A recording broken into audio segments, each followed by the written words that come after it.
anyways, I wanted to make a video really quick because I've been doing a lot of canning and preparing lately, and I've had some comments on my feed, people asking me to show them how I'm doing what I'm doing.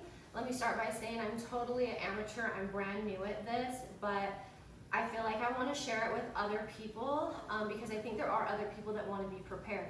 Sometimes when I talk to friends and people at the store and whatnot, they'll tell me how, you know, they're buying extra food, they're storing food, doing what they can, and there's a few things that is kind of nice to can yourself. Like, for example, I'm sure when you make your meals, you don't prefer to use an actual canned meat unless you're making like a chili or you're cooking with Spam. So for that reason, I have started canning, raw canning meat. If I use the verbiage incorrect, I'm sorry, I'm so brand new, but I just want to share what I'm doing with people. So anyways, as you can see, we bought 30 pounds of like a roast type meat. We bought some in pork and some in beef. And it took us a couple times practicing, but so far we've canned about 12 large jars. Did you put those away, honey? Yeah. Okay, well, you put them away, but I was gonna help you. So anyways, today we're just finishing up. So, if you want to can meat, there's a few things that you're gonna need. Obviously, you're gonna need meat. You're gonna need the jars, which I recommend using the Kerr brand or the Ball brand. Do not use any other brand. If they are sold out and they have generic jars there, don't bother because it won't seal as good as it needs to, and you could end up kind of having a sketchy situation. So just use the Kerr brand or the Ball brand. Now, as you can see with the raw meat, we have taken our roast cuts and we're just cutting them into chunks, just the raw meat, and we're filling it in to leaving about an inch out at the top. Mike's got his over there. So what you're gonna do is these are the Kerr ones with the Kerr lids. So we took our meat, we cubed it up, and we filled up our jars just with the raw roast meat. The cool thing about this, it doesn't need to be refrigerated, it doesn't need a freezer. The shelf life, you're gonna get a few years out of this. So why is that important? Well, A, it's easy to transport, right? Like if I'm gonna go somewhere and this is in a can, I can throw it in the back of my car, take it wherever, heat it up and eat it, and it's gonna be just as delicious as if I pulled it out of my freezer and thawed it out. So it's very easy to store canned meat, it's very easy to transport, and also, especially seeing that there's been like some rolling blackouts and just weird things going on, we don't want to be completely reliant on having to use our fridge and or our freezer, because we know even frozen food, after an amount of time, it's going to thaw out, and then what do you do? So, Mike, any comments? Yeah. So this time, like you said, we're using the smaller jars. These are the pint jars. Normally we use the quart jars, which are just double the size. But these are what we had available. If you even go to the stores right now, it's even a little bit tough to find jars of different sizes in stock. But yeah, I mean,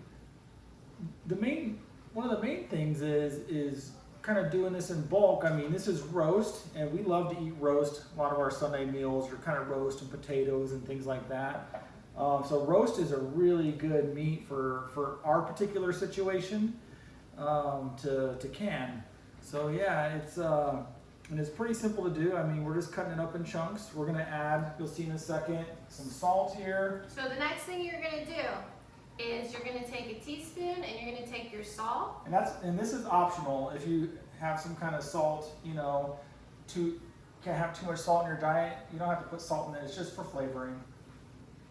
Also, if you look online, there are actual recipes. So before I had made beef stew, which had like tomato paste and carrots and potatoes and all these awesome things. We made about 9 jars. My family's already eaten it, and it was supposed to be for our food storage. My kids loved it. They said it was delicious. So Mike, do you want to go ahead and put? Oh, I gotta wash my hands. Oh, you gotta wash your hands. Okay. So we're just gonna put 1 teaspoon of salt into our jars. This is all beef that we're doing today. All right. Now the next thing we're gonna do is the bottom of the cans or jars need to have some boiling water. So I've been boiling water. I'm just gonna take a ladle and I'm scooping out some of the boiling water. I'm gonna carefully pour it into the bottom of my jar.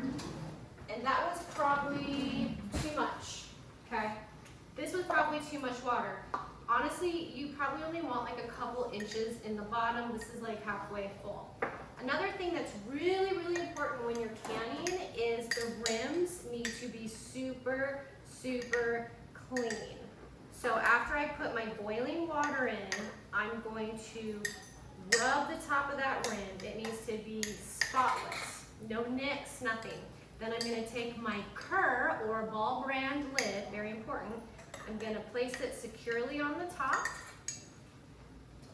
You're not gonna push the little bumpy down either. You're gonna secure it, but you don't wanna push the little button down in the middle, because one of the things you'll see is after you're done pressure canning it for the next 16 to 24 hours, you'll see that button should suck in, and that's just another sign that it has sealed correctly.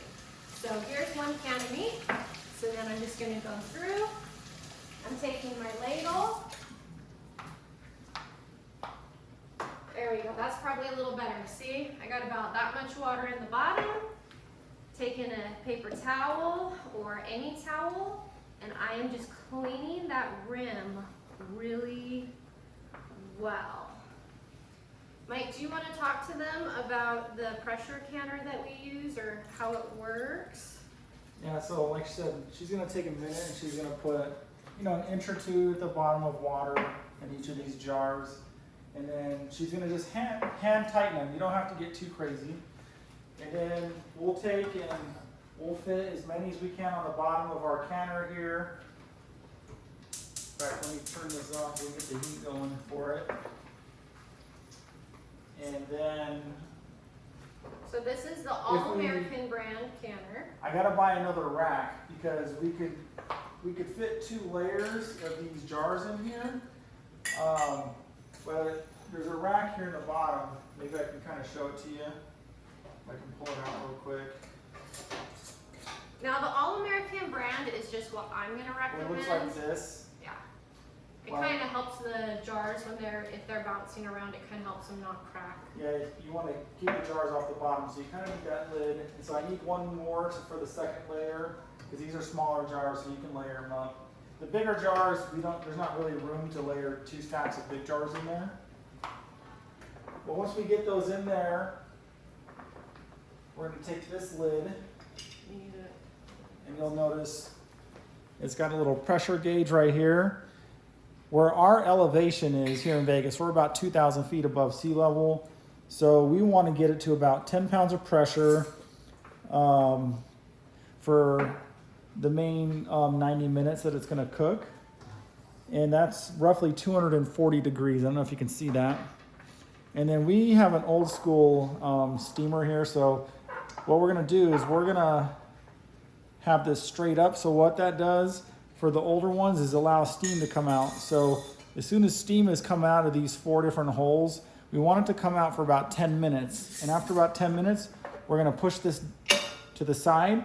What that's gonna do is it's gonna allow it to now start building pressure inside of there.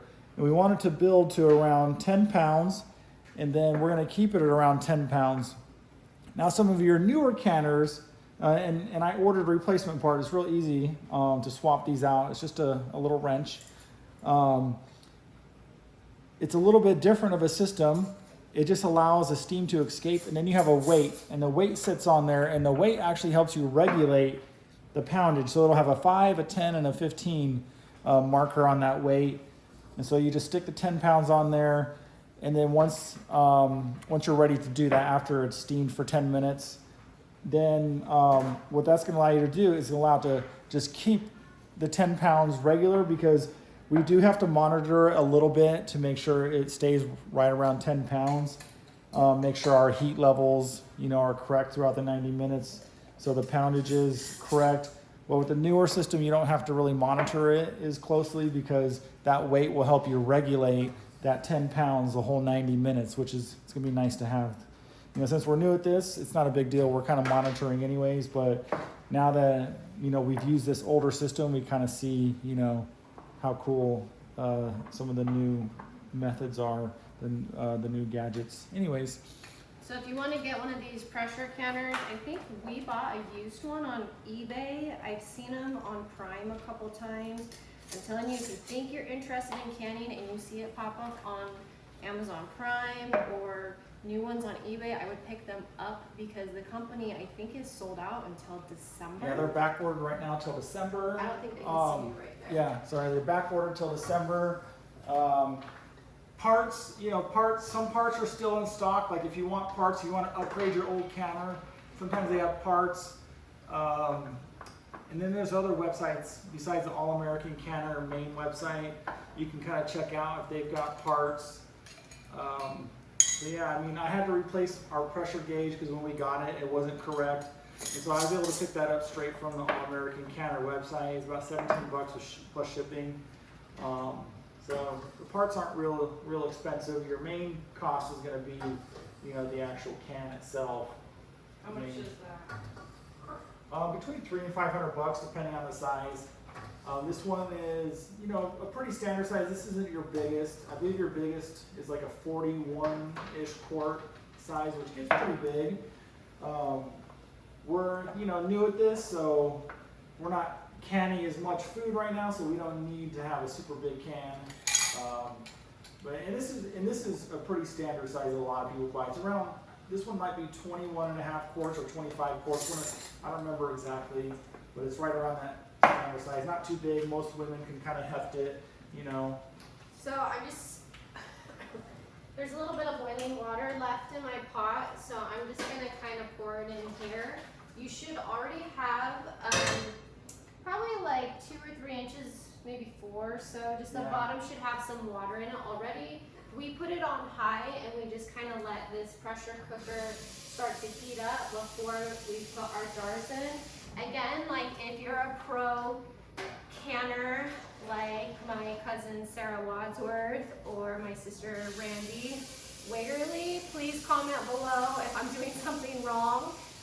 But like I said, I'm new at this, but part of why I want to show everyone is because I want to show you guys that this is actually not as hard as it seems. There's probably enough water in there, honey. Like there's just a little bit low, but that's probably okay. Okay, so let's put our jars in. There you go. We probably won't be able to pressure can all of these at once. Yeah, if I had our rack would definitely fit all of them in here. Just we don't have the rack. I gotta order that as well. Because mainly we were pressure canning the bigger jars, so it wasn't as big of a deal. But now we ran out of those jars. Can you fit more? Probably like one more. That's okay. We'll put these in the next round. When you're pressure canning, you definitely want to babysit it. It's not something you want to walk away from. It can be a dangerous situation. So right now you can see he's putting our lid on. He's gonna seal it shut. It kind of like screws shut. There you go. Maybe stand to the side a little bit so they can see. All right, so pretty simple. It's got these six of these. You want to take 2 on each side. And first, on ours, we want this to be up because we want the pressure to escape your first, 15 to 20 minutes. It'll probably take maybe, 5-10 minutes for it to start steaming, and then you want it to steam for 10 minutes. And then after 10 minutes, we're gonna lock in that pressure so it can actually do its full job, what it's supposed to be doing. So yeah, we just want to kind of get a good hand tighten on these and take your other ones. And this is obviously just to kind of hold your pressure in. Some people will put like a little bit of coconut oil around the rim just so it's less sticky. Makes it a little easier to spin on and take off when you're done, but it's not required. This one is designed where you don't need a gasket or anything. Okay, so now you guys will see with the one that we have, like he said, you can get one with a weight, but this one is like super old school from the 80s. But this thing right here will start to emit steam. When the steam comes out, we're gonna let it steam for about 10 minutes. Once that's happened, we push this thing down, or you would put your weight on if you have a weight, which most of them do. So this is your gauge, and as the pressure builds, this will start to go up. For our elevation, you want it to be at 10. So once ours gets to 10, right now we are on a high heat. Once ours gets to 10 or close to 10, we're gonna drop it down to about half that, and then we're going to monitor it. And that will happen for about 90 minutes. And then we'll go ahead and turn the heat off, let it cool down, and then after it's cooled off for a little bit, we'll push this thing so it's standing up again. That'll release the excess heat. Then you're gonna need a tool that looks like this, and you're gonna pull your jars out carefully after everything has cooled down, all the steam has come out, and then your jars take about 16 to 24 hours to finish. So anyways, I'll post some pictures of all of our jars we've done afterwards, and thanks for watching.